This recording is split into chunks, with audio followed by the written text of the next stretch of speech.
कि अगर किसी कॉमेडी कैरेक्टर की लिस्ट बनाई जाए तो भारत के retired lieutenant general P R. Shankar का नाम जरूर उसमें शामिल होगा, क्योंकि हाल ही में उन्होंने कैमरे के सामने बड़े गर्व से कहा था, अगर मुझे चीन और पाकिस्तान में से किसी एक को चुनना हो लड़ाई के लिए तो मैं चीन को चुनूंगा। कारण भी उन्होंने खूब दिलचस्प दिया। पाकिस्तान भले हमारे ही पुराने हथियार इस्तेमाल करता हो, लेकिन उन्होंने कई देशों के साथ मिलिट्री एक्सरसाइज और ऑपरेशन किए हैं। उनकी प्रैक्टिकल ताकत काफी ज्यादा है। चीन के पास भले थोड़े एडवांस्ड हथियार हों, पर उनके पास असली जंग का कोई अनुभव नहीं है, बस दिखावे के शेर हैं। अब इतनी बेअदबी वाली बात सुनकर भी किसी ने ज्यादा नाराजगी नहीं दिखाई, क्योंकि ठीक कुछ दिन पहले ही भारतीय वायुसेना और पाकिस्तानी वायुसेना की झड़प हुई थी, जिसमें स्कोर रहा था 0-6, यानी भारत को करारी हार मिली थी। शायद इसीलिए लोग बोले, भाई जो अपने शागिर्द से ही नहीं जीत पाया वो अब उस्ताद को क्या हराएगा। पर भारतीय वायुसेना, जो हमेशा भारतीय सेना का गौरव कहलाती है, इन बातों पर ध्यान नहीं देती। उनका सिद्धांत है, पहले जीत का नैरेटिव बना लो,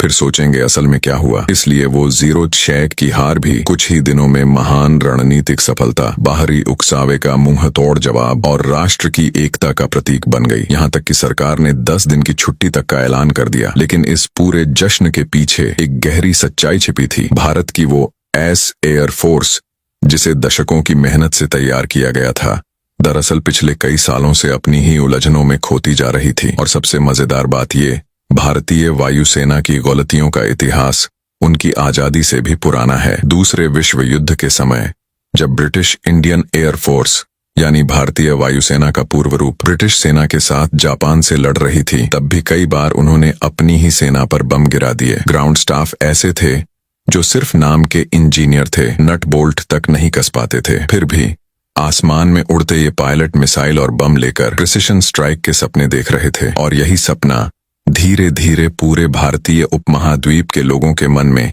एक आसमान का गौरव बन गया। 1947 में जब भारत पाकिस्तान के बंटवारे की बात आई तो जमीन के साथ साथ एयरफोर्स पर भी झगड़ा भड़। बात सिर्फ हवाई अड्डों और जहाजों की नहीं थी, बल्कि ग्राउंड टेक्नीशियन, पायलट और हर छोटे बड़े पार्ट तक पहुंच गई। और जब सबसे कीमती चीज पायलट्स और इंजीनियर्स के बंटवारे की बारी आई तो दोनों तरफ के अफसर इंसानियत भूलकर सीधे हाथापाई पर उतर आए। हर एयरबेस अचानक स्ट्रीट फाइट जोन में बदल गया। इस अफरा तफरी के बाद भारत को 6.5 एयर स्क्वाड्रन और काफी सारे ट्रांसपोर्ट ऑफ बॉम्बर एयरक्राफ्ट मिले, लेकिन उसने अपने स्थायी बेस और मुख्य रिपेयर फैसिलिटीज खो दिए। दोनों देशों की वायुसेना फिर जल्दबाजी में अलग अलग रास्तों पर चली गई। पाकिस्तान ने प्रैक्टिकल राह चुनी, पहले ब्रिटेन अमेरिका से सीखा, बाद में चीन से। वहीं भारत ने अपने स्टाइल में बोला, मुझे सब चाहिए। Soviet Union, America, Britain, France, हर देश के फाइटर जेट्स भारत ने खरीद डाले। पर असली दिक्कत यह थी कि न नई तकनीक थी न इंफ्रास्ट्रक्चर। इसलिए इतने दुनिया भर के जहाज होने के बावजूद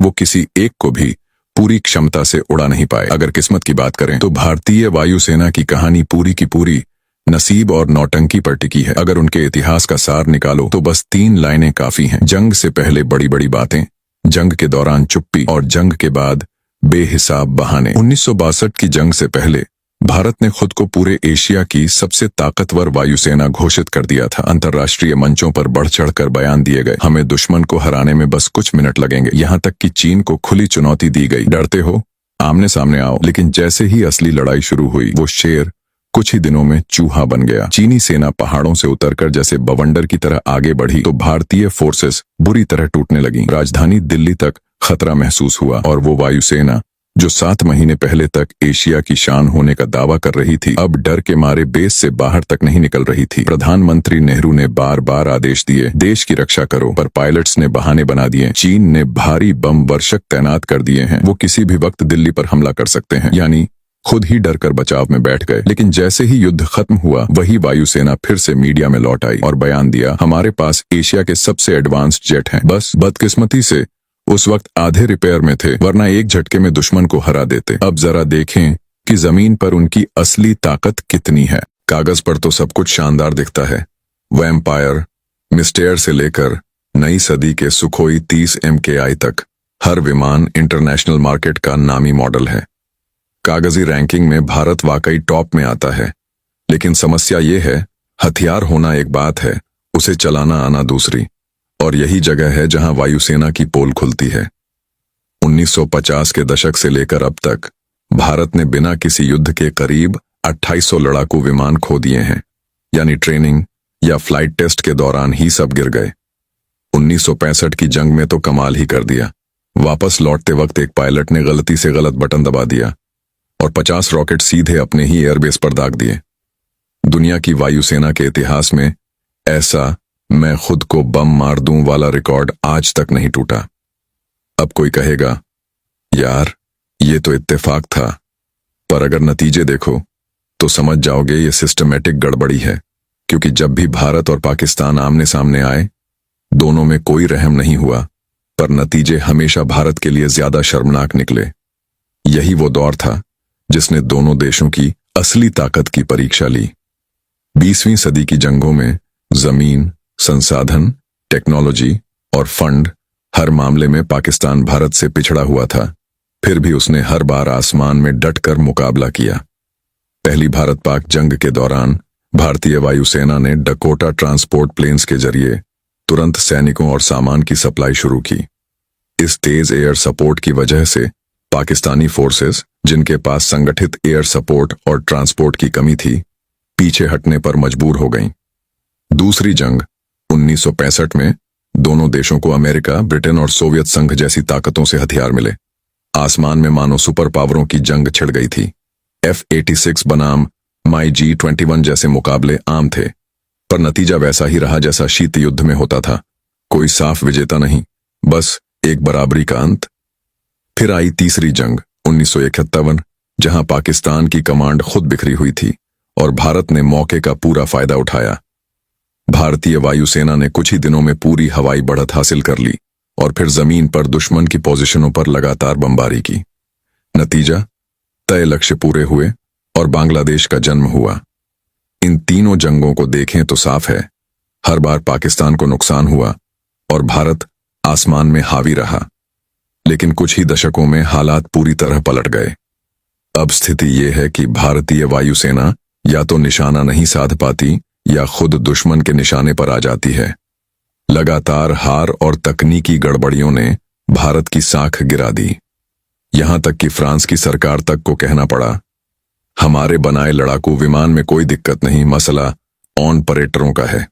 यानी विमान नहीं, पायलट्स और सिस्टम दोनों कमजोर कड़ी बन चुके थे। असल में 21वीं सदी की वॉरफेयर अब पारंपरिक डॉग फाइट नहीं रही।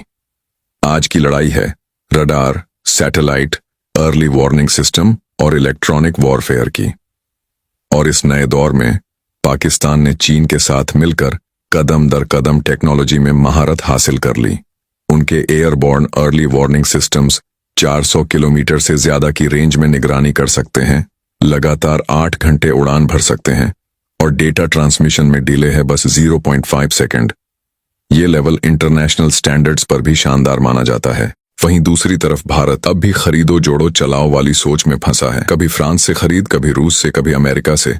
हर देश की टेक्नोलॉजी, हर सिस्टम अलग, भाषा, सॉफ्टवेयर, ऑपरेटिंग पैनल, सब कुछ जुदा। नतीजा, एक मिशन चलाने के लिए कई ऑपरेटरों को मिलकर एक ही प्रोसेस को पूरा करना पड़ता है। एयरबेस किसी जंग के कम, एक भीड़ भाड़ वाले बाजार जैसे लगते हैं। और ऐसी धीमी व असंगठित प्रक्रिया जब असली वॉर जोन में उतारी जाती है तो नतीजा सिर्फ एक ही होता है, तबाही। अब हालात ऐसे हैं कि कई कमांडर तो तकनीकी सिस्टम पर भरोसा ही छोड़ चुके हैं। कंट्रोल रूम के सारे प्रिसाइज ऑन ऑपरेशन अब रेडियो पर चिल्लाकर ही दिए जाते हैं, लेफ्ट मुड़ो, फायर करो। और जब सामने से इलेक्ट्रॉनिक वॉरफेयर अटैक होता है तो पायलट्स के सारे स्क्रीन बस सफेद स्नो नॉइज दिखाने लगते हैं। अब बेचारे पायलट भी क्या करें, वो भी रेडियो पर उतनी ही जोर से चिल्लाने लगते हैं। कोई बाहर से देखे तो लगे जैसे दो फौजें नहीं, सब्जी मंडी में सौदेबाजी चल रही हो। 50 नहीं भाई, 40 ले लो। असल में भारत के अर्ली वार्निंग एयरक्राफ्ट सिर्फ जंग में ही नहीं, शांत माहौल में भी उतने ही अविश्वसनीय हैं। एक बार की बात है, एक रूटीन पेट्रोलिंग मिशन के दौरान इन विमानों ने अचानक अलार्म बजा दिया। रडार पर अनजान टारगेट दिखा और पूरे एयर डिफेंस सिस्टम में अफरा तफरी मच गई। काउंटर अटैक ऑर्डर दिया गया, मिसाइल दागी गई और कुछ ही सेकंड में टारगेट गिर गया। पर जब जाकर देखा वो खुद की ही वायुसेना का विमान था। इतना ही नहीं, एक छोटे स्तर की भारत पाक झड़प में इन प्री वार्निंग सिस्टम्स ने दुश्मन और अपने विमानों की पहचान ही उलट दी। नतीजा, एयर डिफेंस ने लॉक कर दिया खुद का MiG-21 और सीधा फायर कर दिया उस पर। ऐसी अद्भुत उपलब्धियों के बाद दोनों देशों की एयर फोर्सेस की तुलना में भारत का प्रदर्शन लगातार नीचे गिरता गया। फिर भी भारत आज भी अपने ग्लोबल पावर वाले सपने में खोया हुआ है। भले ही स्कोर 0-6 का क्यों न हो, हर बार नारा वही, हम जीते। पर सवाल है, क्या वाकई कोई मानता है कि भारत जीता? सच तो ये है, नहीं। लेकिन जो ये सवाल पूछता है वो अक्सर भारी कीमत चुका देता है। कई जगहों पर तो जश्न के 10 दिन के भीतर ही जो लोग जीत पर शक कर रहे थे उन्हें भीड़ ने पीट पीट कर चुप करा दिया। ज्यादातर लोग बस उस फैंटेसी में जीना पसंद करते हैं जहां भारत हर जंग में अजेय दिखता है। लेकिन असलियत ये है, दशकों तक जिस पाकिस्तान को भारत हराने वाला समझता था, आज हालात पूरी तरह पलट चुके हैं। अब वही पाकिस्तान भारत की एयरफोर्स को हवा में हरा देता है। और अगर भारत यूं ही हमेशा जीत रहे हैं कि नींद में सोता रहा, तो वो दिन दूर नहीं जब भारतीय वायुसेना की उड़ान सीधे जमीन पर खत्म हो जाएगी और नीचे सिर्फ गिरावट का अंतहीन गड्ढा बचेगा। तो दोस्तों, ये वीडियो यहाँ पर ही खत्म होती है। तो फिर मिलते हैं किसी और एक नए वीडियो टॉपिक पर। और यदि आप ऐसी नॉलेज वाली वीडियोस देखना चाहते हो तो हमें सब्सक्राइब करना ना भूलें। और हाँ, आप हमें कमेंट करके बताओ कि आप ये वीडियो कहाँ से देख रहे हो।